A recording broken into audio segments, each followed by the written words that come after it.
Team TSA Offseason Powerlifting Program, Week 12 Intensification, Bench Press, and Deadlifts. It's Tuesday. Here's the intended work in the bottom right hand corner of the window. 1 for 180, 1 for 200, 5x3 at 210 pounds. I'm going to run you through the setup here. This is an Elite FTS competition bench. The reason why I'm benching on this is basically to simulate how I would be benching in a competition environment. We have various benches available in the gym currently, so this is the only one that is competition grade. Would most likely replicate what I would be benching on when I do decide to do a powerlifting meet. So I showed you the first two warm-ups with 180, 200, and then moving on to 210. My coach has me pausing pretty much all of my bench press reps. Practice how you play. And what he had noticed in my previous bench video, and I noticed it as well, is when I'm bringing the bar down to my chest, I was relaxing my glutes. And I was kind of doing this on purpose, just so I could feel leg drive, I guess, not put too much stress on my quads and hamstrings throughout the movement. So here I'm currently engaging my glutes throughout the entire movement, which makes it seem like I have more of an exaggerated arch, but the fact of the matter is I just have a really huge ass. So, I still feel the same amount of leg drive. Ideally with this particular arch, the advantage of it is, besides lowering the range of motion, which most people probably think is my purpose of doing it, is to keep my traps settled into the bench.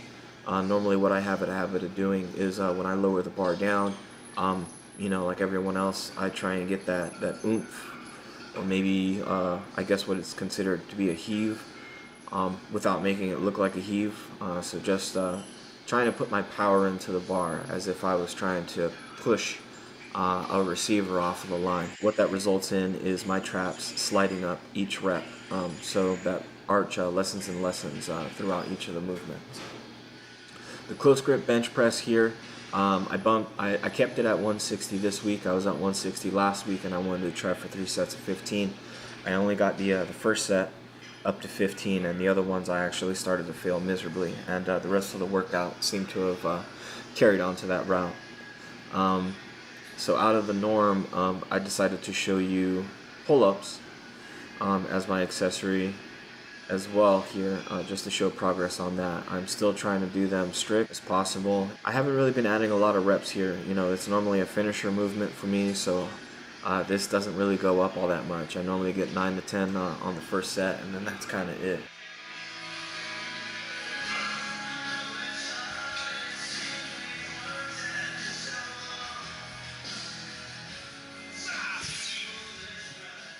So moving along to deadlifts, same deal. Intended work is going to be in the upper right hand corner of the video. We have 1 for 340, 1 for 375, and 5 sets of 3 at 400 pounds.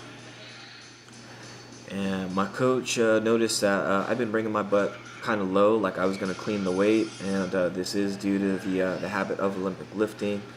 But in my previous not bench press, but deadlift videos, if you watch any of my cube series, you'll notice that as I start doing reps and my glutes and hamstrings fatigue a bit, my butt starts to come up higher during this lift.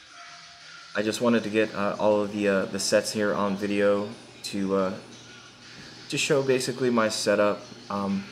I've over time with the deadlift, my feet have gotten a little bit wider, and my grip a little bit wider too. So really, instead of what most people do, they try and pick the weight up and move it with their back.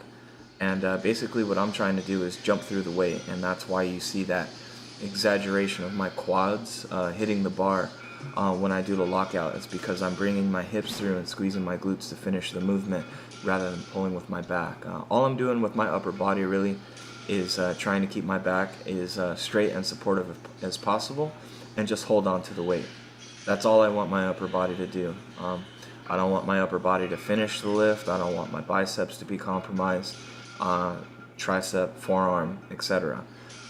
So upper body should be mindless. All I do is bend down, grab it, and that's all I need to do, and really just focus on my lower body. So here from the back, you can see basically the glute and hamstring engagement so much you can see my cellulite through my shorts. And that's basically my intent with the deadlift, is just a really powerful lockout. So that way, as the weight jumps up, I should be able to maintain that movement no matter what kind of weight I'm using for this particular lift. And I don't always set up my breathing doing the whole hands in the air shit, but sometimes I like to feel my core bracing against the belt. So that's one of the best ways to do it. And that pretty much wraps it up for the deadlifts here. Moving on to the accessory this week, we're doing pause squats, again with the Texas bars, so the weights may not translate the same way they would on a 45-pound bar. With the belt placement, I've played with this since I've gotten the Enzer belt. You know, some people say they want the belt high, like on their ribs. Some people say, they like it low. And the way I like it is normally I try and put the back of the belt towards the top of my short line, or my hips, I guess. And the front of the belt, I like to bring it up, my sternum, as high as I can without it pinching my ribs. So it's kind of going up in a diagonal pattern. And so what this does is it helps keep me upright. Also with the squatting, I've noticed that when I dive bomb into any kind of a high bar squat, trying to explode out of it, I end up with a high bar lean, as opposed to lowering it in a controlled fashion and being able to accelerate upright, as you can see here, while hitting depth and maintaining form. So that pretty much wraps it up for this week. I'm moving up in strength as I'm supposed to. I'm happy with the way everything is going so far with the program, so we're just going to keep things rolling. And thank you very much for watching. Comment, like, subscribe, and visit my blog where I basically write out my overview of the week as well as posting these videos. Thanks again for watching.